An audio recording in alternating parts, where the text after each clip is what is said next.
Olá, meu querido aluno, minha querida aluna. Eu não sei qual é o horário que você está assistindo esta aula, mas independente do horário, independente do dia, que você esteja bem, que a sua família esteja bem. Nós estamos nesse período aí de pandemia, no mundo, onde as pessoas precisam ficar em casa para se protegerem, para protegerem também os seus familiares, seus amigos. E por isso nós estamos aqui nessa videoaula. Gostaríamos mesmo de estar na sala de aula presente com vocês ali, mas infelizmente por não podermos estar nesse momento na sala de aula, nós estamos aqui fazendo essa videoaula para a gente continuar os estudos, continuar aí desenvolvendo as nossas atividades estudantis. Gente, estamos com saudade também, é claro, das nossas aulas, dos momentos ali em que estamos juntos. Galerinha, eu gostaria de fazer uma reflexão com vocês, refletir num texto da Bíblia para esse momento importante que nós estamos vivendo, onde nós não podemos sair na rua normalmente. Isso que mudou a nossa rotina, assim, de uma forma bem radical. E esse texto está em Lucas capítulo 21, versículos 10 e 11. Lucas 21, versos 10 e 11 diz o seguinte: Então lhes disse, levantar-se-á nação contra nação, reino contra reino, e haverá grandes terremotos, epidemias e fome em vários lugares, coisas espantosas e também grandes sinais no céu. Gente, Jesus falou isso quando? Ele falou isso quando estava conversando com seus discípulos e sobre o final dos tempos. Os discípulos perguntaram: Senhor, o que vai acontecer? Quando será? Quando não será? E Jesus então diz para eles o seguinte: olha, vocês precisam ter cautela, ter cuidado, mas no final dos tempos vai acontecer isso. E entre as coisas que Jesus falou, entre os acontecimentos, guerra, terremoto, também ali a gente viu a palavra epidemia, doenças. E é exatamente o que está acontecendo em nossos dias hoje. E qual é a reflexão que eu gostaria de fazer com vocês nesse texto? Gente, 3 pontos importantes. Primeiro, não devemos ser alarmistas. Ah, professor, o que é ser alarmista? Ser alarmista é pegar o que está acontecendo e achar que é o fim do mundo, que o mundo vai acabar, que devemos nos desesperar, devemos ficar com medo, com pavor. Não, não é por aí. Nós devemos ter cuidado justamente para não entrar nesse erro aí, nesse perigo. Por que não devemos acreditar dessa forma? Porque a palavra de Deus ela existe para nos tranquilizar, nos deixar atentos, preparados e informados do que está acontecendo. A atitude de desespero não é a atitude certa. Um exemplo, eu vi aí um vídeo, tem vários vídeos na internet circulando. Eu vi um que diz assim, olha, o relógio do apocalipse foi adiantado. Gente, isso não é bem assim. É uma epidemia global? É uma pandemia, na verdade. Mas também não há por que ficar desesperado e até mesmo atribuindo o fim do mundo a essas coisas. Então esse é um perigo, é aquele extremo, aquela pessoa que acha que é o fim. Mas, por outro lado, existem aqueles também, que é o segundo perigo, que é indiferente. Indiferente como assim? Vou explicar. É a pessoa que acha que isso não tem nada a ver, não, é só mais um problema da humanidade. Afinal de contas, o mundo sempre teve guerra, o mundo dos terremotos não é de hoje, epidemias também já teve várias no mundo aí. Então é só mais um acontecimento, nada demais está acontecendo. Tem gente que pode pensar assim, e esse também é um pensamento que a gente deve procurar evitar. Afinal de contas, a gente sabe que o mundo passa por um momento difícil, e isso também evidencia o seguinte, que esse mundo, gente, não é o nosso lugar. Deus não fez o mundo para ser desse jeito, para ser um mundo doente, um mundo de medo, um mundo onde as pessoas vivem isoladas. Não, Deus criou a gente para viver feliz, para viver bem. Então a gente deve procurar evitar esses dois extremos. O extremo que acha que, meu Deus, entra em desespero, a gente deve evitar isso. E o extremo que ignora os fatos, ignora as evidências, né, que estão aí, os problemas. E aí vem o terceiro grupo, que é o grupo no qual nós devemos, eu creio, fazer parte. É aquele grupo que olha para o alto e confia em Deus, porque sabe que Jesus vai voltar. Jesus deu esses sinais para não nos esquecermos que esse não é o nosso mundo e para nos lembrarmos de que Ele virá. Então, quando essas coisas acontecerem, Ele disse assim, olha, fiquem alertas, porque eu estou voltando. Em algum momento Ele virá, não sabemos quando é. O fato é que precisamos a cada dia pedir que Ele nos proteja, nos guarde e nos prepare para esse momento. Galerinha, vamos fazer uma oração breve nesse momento, pedir a Deus que nos abençoe, proteja a nossa família e então entrar no assunto da aula desse dia. Vamos lá? Vamos fechar os olhos e vamos orar. Senhor Jesus, nós estamos vivendo em um momento difícil, em um momento em que não podemos sair nas ruas como normalmente fazemos, não estamos podendo ir para a nossa escola, visitar os nossos amigos, brincar com eles, mas nós queremos pedir que o Senhor nos proteja nesse momento, proteja a nossa família, proteja nossos amigos, proteja, Senhor, a nossa sociedade, nos guarde do mal e nos dê a confiança e a certeza de que o Senhor em breve virá nos buscar. E nos dê também uma boa aula, Senhor, é o que nós te pedimos em Teu nome, Senhor Jesus. Amém. Galerinha, vamos lá. Qual é o assunto de hoje? Antes que eu me esqueça, o assunto de hoje é o capítulo 3 do nosso livro, né? Do nosso módulo. Capítulo 3 do livro. Que está aí na página, ele começa na página 19. Chamados para salvar. Esse é o conteúdo. Nós vamos abordar aí o conteúdo até da página 19 até metade da página 20. Mas antes de começar, eu gostaria de dizer o seguinte para você. Fazer a seguinte pergunta. Antes de falar da história bíblica propriamente dita.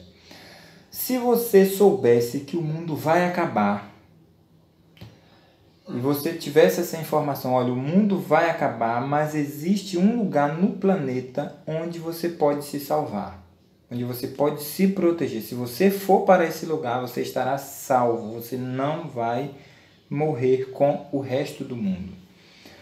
O que você faria ao saber dessas duas informações? A primeira é que o mundo vai acabar e a segunda é que existe um lugar onde você pode se salvar. Você tem 3 opções. Primeira opção, você ignoraria, seria indiferente. Diria assim, olha, eu não acredito. Para mim o mundo vai continuar existindo, afinal de contas, tantas vezes já disseram que o mundo vai acabar, então eu não vou acreditar nesse negócio. Para mim não é verdade, eu não acredito nisso. Essa é uma das atitudes que você poderia ter. A segunda atitude é a seguinte, você poderia pensar assim, rapaz, é verdade, eu creio. Deus me falou que o mundo vai acabar e eu acredito nisso. E eu acredito também que nesse lugar eu vou me salvar. Então eu vou correr para esse lugar. E você sairia desesperadamente e iria para esse lugar se proteger. Essa é a segunda opção que você tem. E a terceira opção é, você saberia de tudo isso e falaria, realmente o mundo vai acabar e a gente pode se salvar nesse lugar. E você não iria sozinho. Você iria com outras pessoas, você começaria a falar para as pessoas, olha, o mundo vai acabar, mas há um lugar, gente, onde nós podemos estar salvos, onde nós podemos nos proteger. E então você começaria a espalhar essa notícia e a ir junto com o pessoal que também acreditasse para aquela região, para aquele lugar, e ali vocês estariam salvos. O que você faria numa situação dessa? Você ignoraria, iria sozinho, ou você levaria outras pessoas com você? Olha só, gente, essa hipótese que eu acabei de falar para vocês me lembra o seguinte, me lembra uma história, um episódio que aconteceu em 2004. Em 2004, um garoto chamado Tilly estava com sua família, com seus amigos, alguns amigos ali na praia, tomando banho no mar, brincando, correndo para lá, correndo para cá, se divertindo com as pessoas ali à sua volta. Tinha várias pessoas, muita gente, e de repente um fenômeno começou a acontecer, algo que não era normal. E o que estava acontecendo? A água do mar começou a recuar de forma anormal, a água secou e borbulhava muito, então ela começou a recuar, secar e a borbulhar, e as pessoas ficaram assim admiradas, porque elas nunca tinham visto aquilo, algumas, né, não sabiam o que era aquilo.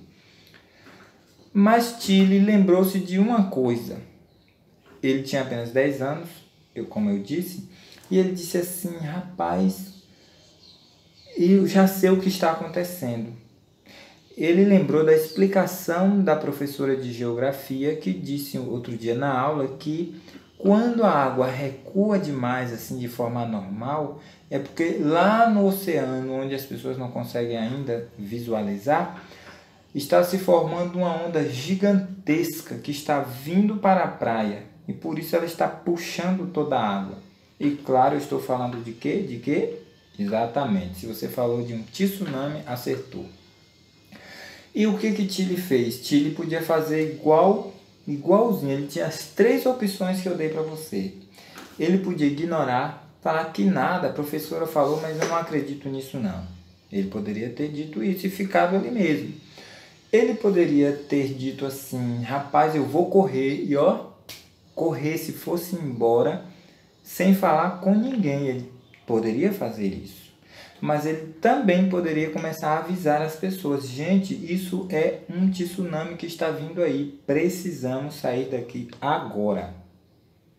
E ele fez o quê? Exatamente a terceira opção. Ele começou a avisar as pessoas, a falar com os parentes dele que estavam ali, falar com os amigos, e as pessoas começaram a replicar essa informação, a transmitir essa informação, e resultado, mais ou menos 100 pessoas se salvaram por causa da atitude que Tilly teve. Tilly viu o perigo, reconheceu o perigo, alertou as pessoas e também, junto com elas, correu para um lugar seguro. Diferentemente de um outro cidadão que, em 2012, deixou muitas pessoas morrerem a bordo de um transatlântico que afundou, o transatlântico chamado Concórdia. O capitão do navio tem que ficar no barco, precisa ficar no barco, para orientar a população, para de alguma forma tentar salvar as pessoas se porventura o barco estiver afundando. Nesse caso aqui, um transatlântico. O que ele fez? Ele não ficou, o capitão daquele transatlântico, lá na Itália, acabou abandonando o barco antes da hora, antes do momento, antes das pessoas saírem. Ele foi um dos primeiros a sair, e o barco ficou lá sozinho, com as pessoas sem o seu capitão, afundando. Gente, por que ele fugiu e por que ele deveria ter ficado? Ele deveria ter ficado porque ele é a pessoa mais preparada para ajudar a tripulação, e a tripulação é responsabilidade do capitão. Mas diferentemente de Tilly avisou, alertou, usou o que ele sabia para ajudar as pessoas. O capitão não fez isso. O capitão foi embora. O capitão fugiu e deixou as pessoas sozinhas.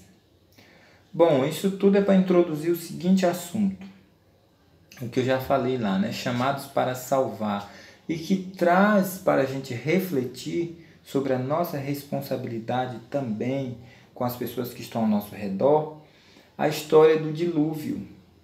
A história do dilúvio está registrada em Gênesis capítulo 6, capítulo 7, capítulo 8 também fala sobre o dilúvio. E quais são as reflexões que nós vamos fazer? Não existe privilégio, eu vou ler aqui a frase para vocês. Não existe privilégio maior do que responder ao chamado de Deus para cumprir uma tarefa especial. Não existe maior privilégio e maior responsabilidade. Numa situação em que você sabe de algo que vai acontecer, você é um privilegiado. Então, Tilly, naquele momento, na praia, era um privilegiado. Por quê? Porque ele sabia o que estava acontecendo. Ele tinha as informações certas. Mas, junto com esse privilégio, tinha também a responsabilidade. Que responsabilidade? De alertar as pessoas, de falar para as pessoas o que ele sabia. E isso é cumprir a missão. Dentro dessa frase aqui, que nós estamos vendo, alertar as pessoas é cumprir a missão. Saber o que está acontecendo é o privilégio. E Tilly cumpriu essa missão. Bom, gente, e como é que começa a história do dilúvio? A história do dilúvio começa antes mesmo de Deus chamar Noé. A gente vai ver aqui que Deus chamou Noé. Mas, em primeiro lugar, por que Deus resolveu destruir tudo que estava acontecendo, destruir a humanidade, destruir os animais, destruir as plantas, os pássaros? Deus resolveu limpar o planeta Terra. Numa linguagem de informática, de computador, Deus resolveu formatar o planeta. Não tem quando o seu celular está muito carregado ou o computador está muito cheio que a gente resolve formatar? Pois é, Deus resolveu fazer isso. Gente, isso aconteceu porque as pessoas daquela época estavam muito perversas, muito ruins, coração ruim. E a história começa antes mesmo. Eu já disse para uma turma aqui, eu estou recapitulando algumas coisas que eu já falei na sala. Para outra é um assunto novo, mas para algumas, para uma turma do 6º ano, você vai se lembrar que eu já citei na aula isso aqui. A descendência de Caim, do assunto que nós vimos antes, a descendência de Caim escolheu viver longe de Deus. E a descendência de Sete, que foi um outro filho de Adão e Eva, Adão e Eva tiveram vários filhos, entre eles Caim e Sete, que formaram 2 grupos de pessoas, que um seguia a Deus e o outro não. Então, Caim era aquele que estava longe de Deus. Sete era aquele que estava próximo de Deus com suas respectivas famílias. Caim com a dele, Sete com a dele. E foi aumentando o grupo de pessoas, cada um no seu caminho. Mas chega uma hora que os 2 grupos se encontram e eles começam a conviver juntos. E nessa convivência, o povo que era fiel a Deus deixa de ser fiel a Deus e se corrompeu. Se deixou levar pela vida distante de Deus. E aí a história da humanidade começa realmente a ficar trágica. Trágica ao ponto de Deus ter que tomar uma decisão muito triste, uma decisão assim muito dramática, uma decisão radical de limpar o planeta, de formatar o planeta, como eu acabei de dizer para vocês.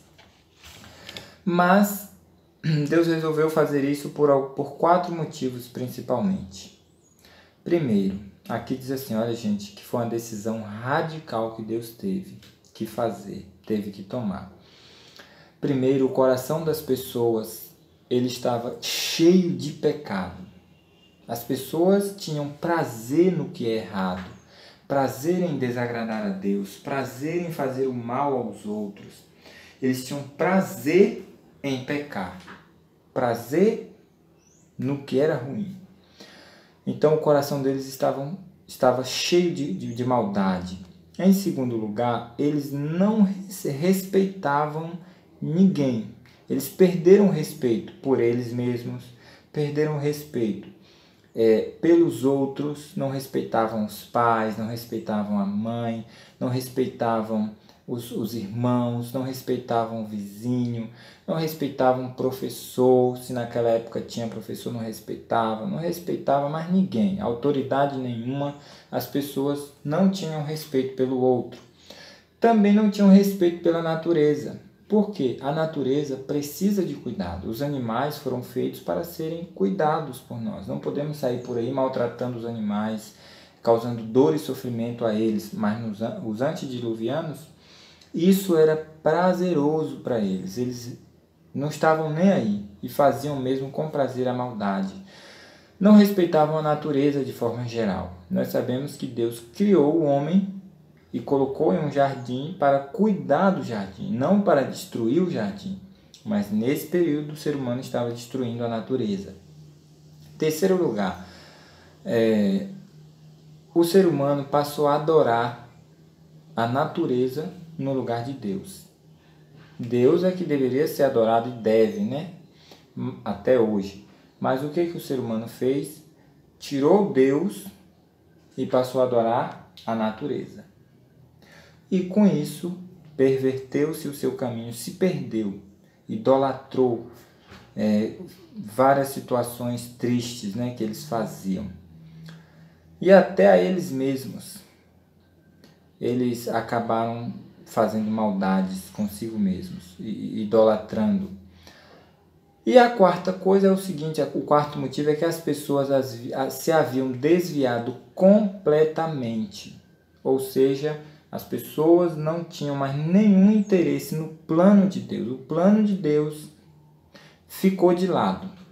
Deus tinha um plano para a humanidade, Deus planejou uma coisa para a humanidade, mas o ser humano excluiu esse plano e passou a viver uma outra realidade que Deus não tinha planejado e que era extremamente triste, extremamente assim, ruim. A vida era ruim naquele período. O mundo era um caos. O mundo era um caos no sentido de não ter respeito, de as pessoas não viverem em paz, de as pessoas não se respeitarem, as pessoas não quererem ouvir o outro. E Deus, com certeza, ficou muito triste com isso. Aqui diz assim, ó, Deus estava triste e desapontado. A humanidade se perdeu de forma completa. Não havia mais como retornar ao plano original de Deus. E Deus, então, teve que tomar uma medida. Por quê?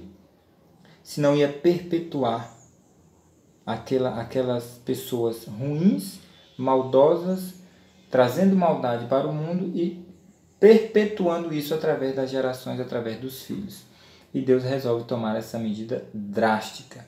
Mas quando Deus resolve tomar essa medida muito radical, que é destruir tudo, Ele também decide fazer outra coisa. E essa outra coisa nós vamos ver na próxima aula. O que Deus fez, além de parar, pensar e dizer assim, olha, vou limpar o planeta, vou destruir tudo. Ele fez uma outra coisa também, que nós vamos ver na próxima aula. Mas para casa é o seguinte, qual é a atividade de casa que eu vou passar nessa aula aqui? A atividade de casa é o seguinte, vocês vão pegar a Bíblia de vocês e vão ler 2 capítulos, que é para conhecer a história conforme ela está na Bíblia. Se você nunca leu, talvez você já assistiu algum desenho, alguma coisa, mas é importante também você ler. A história do dilúvio, ela está registrada em Gênesis, capítulos 6, 7, 8, até o capítulo 9, Deus está falando ali também sobre o dilúvio. Mas eu quero que vocês leiam como atividade, lembre-se, ler o capítulo 6 e 7. Lê o capítulo 6 e 7, na verdade só o capítulo 6. Lê o capítulo 6, que é a aula de hoje, está basicamente aí dentro do capítulo 6. Você vai ler, vai conhecer, vai refletir um pouquinho nessa história que está registrada no capítulo 6 de Gênesis, tá bom? E depois a gente vai prosseguir aí com as outras atividades, mas por enquanto é só ler o capítulo 6. Galerinha, valeu, foi bom estar com vocês. Saudades mais uma vez, eu repito, saudades de vocês. Fiquem com Deus, um abraço, um beijo no coração e até mais.